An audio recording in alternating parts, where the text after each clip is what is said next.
Hello, good morning. Happy Wednesday, everyone. My name is Justin Nimergood. I am the host of the Real Estate Rockstars. Today, we are joined by an incredible guest, someone that has really paved their way within the real estate industry by none other than Nathan Turner. Just a little bit about Nathan before we dig into things here. Nathan is known across the U.S. as the Canadian note guy. Having run several businesses, including fix and flip real estate, he discovered mortgage notes in the U.S. in 2009 and has since become a leader in the industry in the private investment sector. He is the president of Earnest Inc. and the manager of the U.S.-based Earnest Investing LP note fund, where he actively manages assets for accredited passive investors. He is also the owner and host of Diversified Mortgage Expo, a leading annual note conference. This conference has a history of being an educational, no-pitching event where those who want to learn, network, and grow come together. Nathan is passionate about this unique approach to real estate with its multiple exit strategies and win-win situations. He is excited to take the roller coaster out of investing for his passive investors and allow them to sit back and enjoy the ride. Without further ado, let's welcome Nathan Turner to the show. Welcome, Nathan. Hey, thank you so much. Good to be here. It's excellent to have you here. So, I have to be honest, in having you on, you're the first one of your kind. So no one has come on as the note guy of any kind, shape, or form. So if you wouldn't mind, just share with the audience, how did you get into that space and how did you, come into that nickname, if you will? Yeah, you bet. Yeah, it's really great to be here. I love talking about notes. It's real estate related, and we'll kind of get into that, but it's not necessarily real estate. And that's what I think makes it so interesting and exciting. So I got started going back like 05, 06, right when the market was really hot. It was really easy to flip a house. So that's what I was doing. I would buy properties. I was living in Montreal at the time and then flipping houses in Saskatoon. So for the geographically challenged, that's just above Vermont. And then Saskatoon, Saskatchewan is a little prairie town, technically a city, but just barely, just above eastern Montana, somewhere around there, Wyoming almost. And anyway, so I was doing that. I would buy the house sight unseen, pack up a suitcase full of tools and a sleeping bag, fly out there, sleep on the floor, work like crazy for a couple of weeks, fixing up the house. And then because the market was so hot, even in this little sleepy prairie town, I was able to sell the house most times before I even left town. So it worked really well. It was awesome. Life was good, all those great things. And then, of course, the market changed. And as the market changed, I got stuck with one property where I wasn't able to sell it. It just wasn't going anywhere. So I ended up renting it out because, of course, that's what you do with real estate. If you can't sell it, you rent it. That's what I knew at the time. And so that's what I did. And what I figured out very quickly is I really liked the monthly income that comes from a rental. But there was very little else that I enjoyed about being a landlord. It was hard work and it was frustrating. And, I had a terrible property manager, but he was the only guy in the town that would work with me. And like, it was hard. I was like, I don't really understand this. I don't know why people do this. So that was kind of where I was at. I liked the flipping thing, but at the time it wasn't really a possibility anymore, just because of market conditions. And the rental thing didn't really interest me a whole lot. So I thought, well, I guess maybe I'll wait until the market changes again and maybe I'll go and do some more flipping. So it was kind of in that time. And as I was going through owning this rental and just dealing with it for a couple of years before we were able to sell it, I was introduced into this world of note investing. So, and it was, had this group of properties over in the Midwest. A group of investors had bought it. They were in trouble, and they bought in April of 07, and this is now the fall of 2008, and they're going, oh shoot, now what? And my old partner and I were brought in, and they basically just kind of gave us charge, said, do what you can. We know we're not going to make a lot of money off of this, if any. And the answer was none because of, again, market conditions. And so we went to work trying to figure out how we could dispose of these properties in a way that was going to maximize any money coming back in. And the system we landed on was seller financing. So we were selling the house on terms, creating notes, and then turning around and selling the notes. So that was my brand new introduction to it. Started buying non-conforming notes in 2010, and it just has snowballed since then. Now I've got a fund. We're raising money for that and buying performing notes.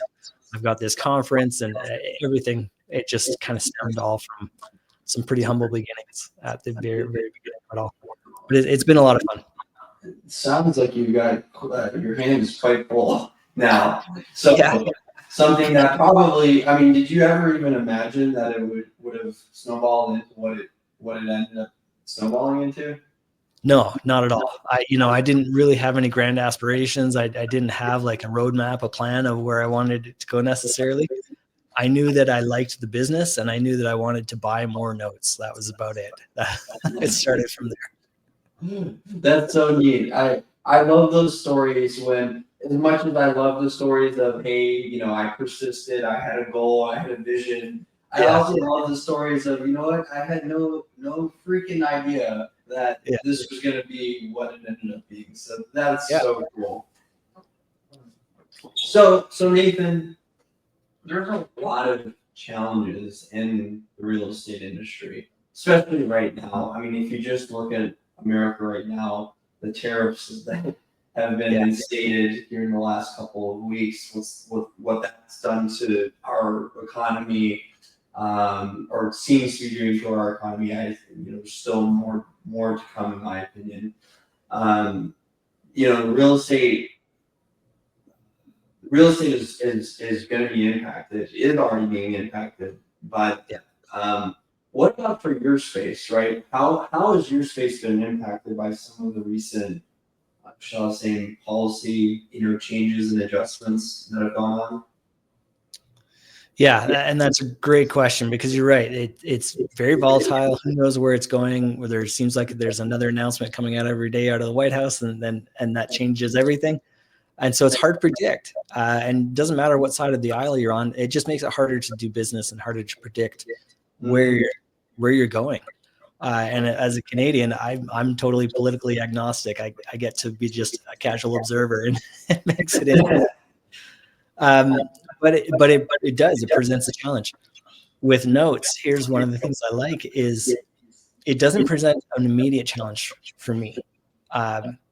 When I'm going and buying one of these loans, it's whether it's a mortgage, a deed of trust, a contract for deed, land contract, whatever the case might be.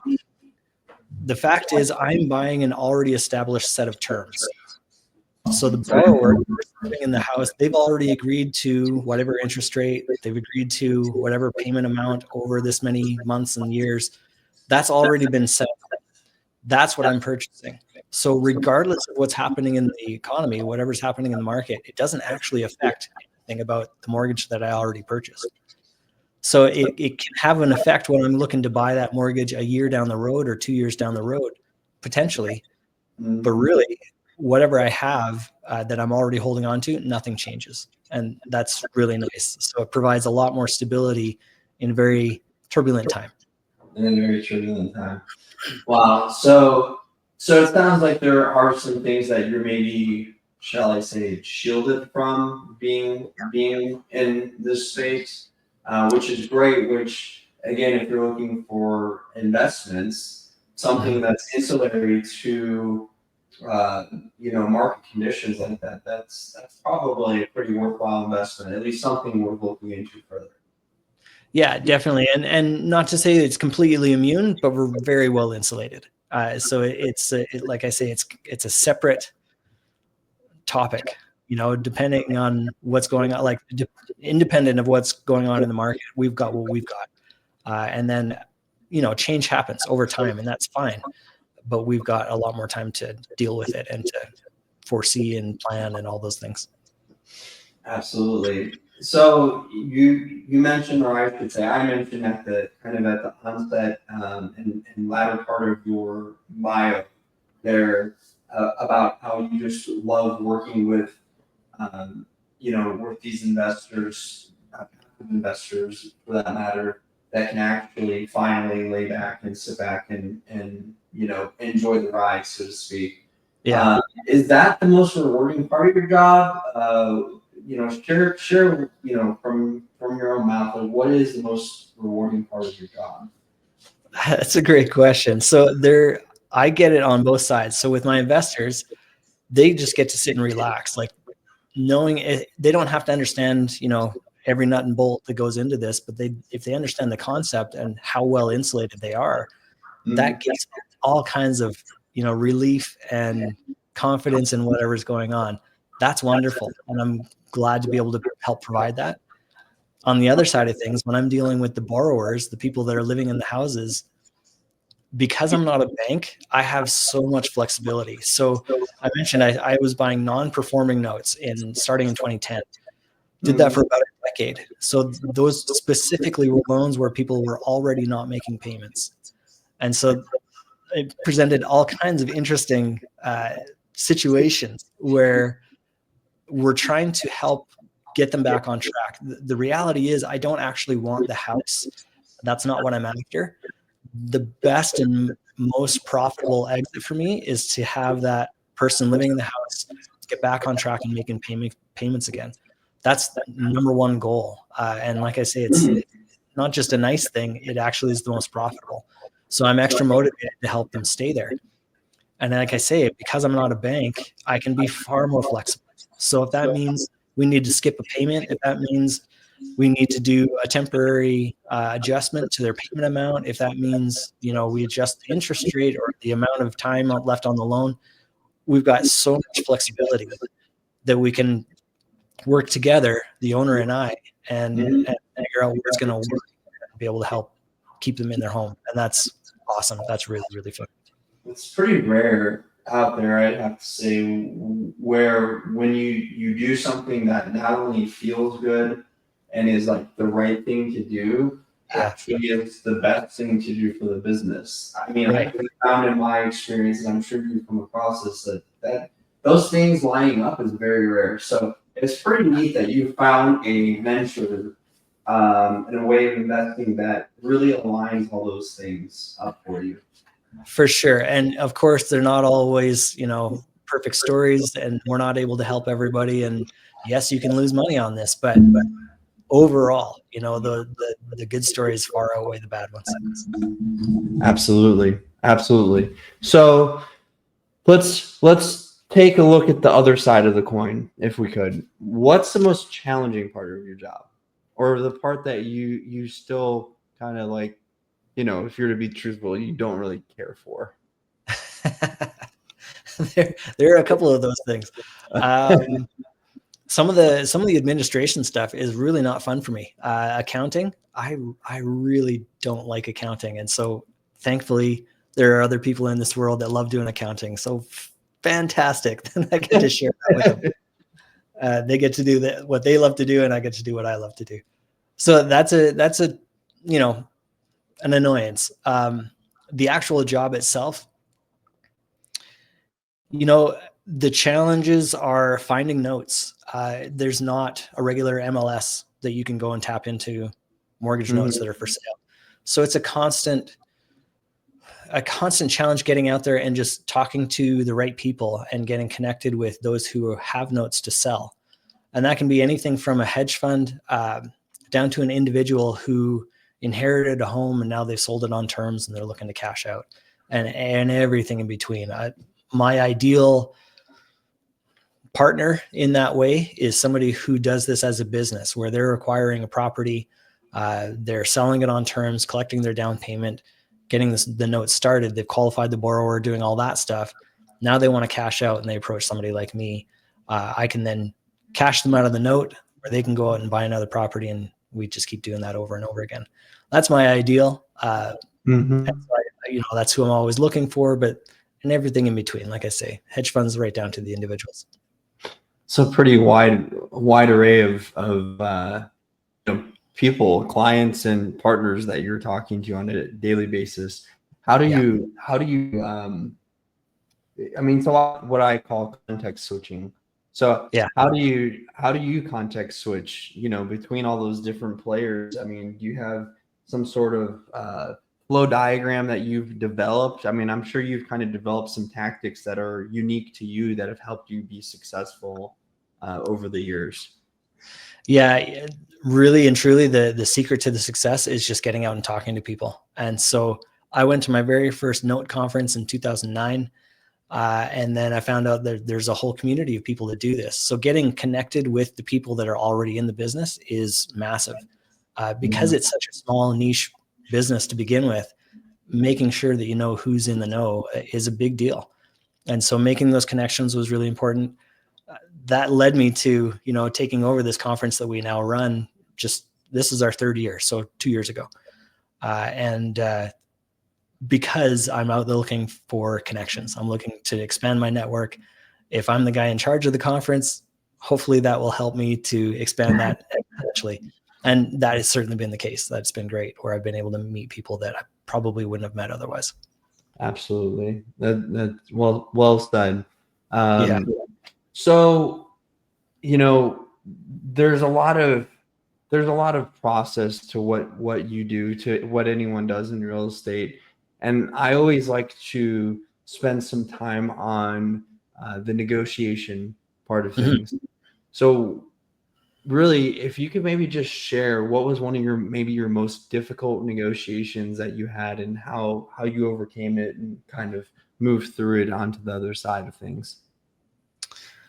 Oh boy, in purchasing notes, I guess probably one of the most challenging things is when I'm approached by somebody who has a note to sell, but they don't necessarily understand notes.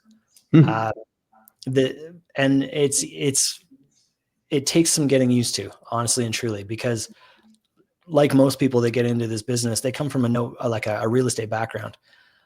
Me too. And so when I first got into it, it was all about the property and very centered around that. So I'll have somebody who approach me and says, I've got this note for sale. And then they start to tell me all about the house. I know how the renovations that they did and the granite countertops and you're like, I don't care. And I'm like, you know what? That actually doesn't matter to me. What are the numbers? And then trying to get that information from them. Sometimes they just don't know. They just don't know what they don't know. So I'm saying, okay, so what's the interest rate? What's the monthly payment? What's the first date that they started making payments? What's the end date? When's the last time they made a payment? What's the next due date? And like all these things that they really aren't really thinking about. They're thinking about the house and look how beautiful we made it look. That's wonderful. But again, I don't really care. What I care about with the property is what's today's market value. Plain and simple. And then compare that to whatever the loan balance is, make sure there's some equity. That's really what I care about. So the interior, how you hired an interior designer and all that's cool. Good for you. That doesn't really do anything for my note, though. It really doesn't. It makes me feel a little bit better to know that the person in the house maybe cares that much more about it. But beyond that, no, it doesn't really make a difference to me.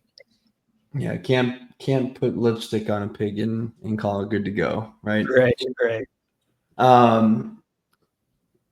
So we're gonna switch gears now, and we're gonna go into kind of the final segment of the podcast together. And I'm gonna ask you a couple zingers here, Nathan. So just sure. Be prepared. All right. But it's all in good fun, and there are no wrong answers whatsoever to these. So they're totally personal. And so the first one is this. Let's say it's your 80th birthday. Who is there? What's going on? And what are you celebrating? Paint the picture for us for your 80th birthday. 80th birthday. I hope to mostly be surrounded by family. I've got 3 kids, and they're wonderful kids, and they're just kind of starting their adult lives. We've got one that graduated last year, another one graduating this year off to college, and one more coming up 9th grade. And so he's got a couple more years, but I hope they're there. I think they would be. We've had a good relationship so far, and I don't see that changing. And so mostly family, my wife, and then I would hope that I've made a difference to somebody. where they've come and said, you know what, he taught me this, or he showed me that. That would be great. I would love that. And I try to do that again with the conference and everything. I'm trying to share what I've learned. There's no pitching there. I don't have anything to sell. I just want you to come and learn how to do this. My ultimate goal is you can learn how to do that so you can then sell me a note at some point. That's the selfish part of that is let's do some deals together. I want you to learn how to do this so that we can do some business. So I hope that is part of that group as well, that they're coming to say, hey, you got me started in this way, or you showed me that and it made a difference. That'd be great. Things coming full circle, if you will. Yeah. That's wonderful. It kind of leads me into our second question. So you kind of gave us, I think, a glimpse into how you might answer this one, but I want you to, for a moment, imagine it's your last day on Earth and you can only preserve 3 items in your time capsule. What are those items and why? All right. I would want I would want a couple of things. I would want my wedding ring to be in there. That my marriage means a lot to me, and so that would be something I would want to preserve and show to the rest of the world. Like, that means a great deal. Nice. I think I'd want to have a set of scriptures in there, like just all the holy writings, and have that in there to, again, something that's very important to me. And then lastly, you know what, maybe a family picture, just to show like that's what it's all about. This is what we're here for. I couldn't agree more. And it's amazing. No matter who I ask those 2 questions to, by the way, answer is almost roughly the same. It's family, it's friends, it's loved ones. What they preserve sometimes changes, actually. Some people are more like, they care more about the legacy that they leave. Some people are more like you and they care more about their immediate family and the relationship that they held with them and those memories. So that's really cool of you to answer. I appreciate that. So here's the final question. All right. What is your definition of a real estate rock star? Oh, a real estate rock star is somebody who's a doer, where, I mean, we can all sit and listen and we can watch podcasts and we can read books and all those great things and not do anything. I've met some of those people. Mm-hmm. I'm much more interested in hanging out with the people that are doing something. They've read some, they've figured out some things, they've, watched a few podcasts and they're ready to go. That's the person I want to be associated with, somebody who wants to get up and go. So yeah, get up and do something. And something I tell my kids all the time is, we've all heard the saying, anything worth doing is worth doing well. Mm-hmm. I actually challenge that and say, if there's anything worth doing, it's worth doing poorly. Just do it. It doesn't have to be perfect. Just do it and you'll fix it along the way. Oh, I love that. And it kind of bleeds into one of my favorite sayings, which is, I would much rather work with people who have ignorance are ignorant on fire versus intelligence on ice. Right. There you go. I prefer to work with them all day long. So that's wonderful. Nathan, how can our listeners and other people that follow our podcasts out there, how can they find and connect with you? Best place to go would be the website, earnestinvesting.com, and that's EARNEST. So we are earnestly trying to invest. So earnestinvesting.com. You can learn more about notes there. There's a place to contact me. There's a link there to our other website, which is the conference, the Diversified Mortgage Expo. That's coming up, by the way. If any people are interested in coming out to that, May 2nd and 3rd in Nashville, definitely check it out, diversifiedmortgageexpo.com, or either one of those websites. They connect to each other. Wonderful. Nathan, thank you so much for coming on and sharing all your wisdom with our listeners. I'm sure they all got quite a bit out of today. I know it's a topic that we haven't covered before, so really appreciate you coming on the podcast. My pleasure. Anytime. All right, there you have it. And another wonderful week here on the Real Estate Rockstars. Catch us next Wednesday at 10 a.m. Central as we invite more wonderful guests from across the globe on to share their stories, their impact, and their wisdom. Thanks, everyone. Have a great day. Thank you.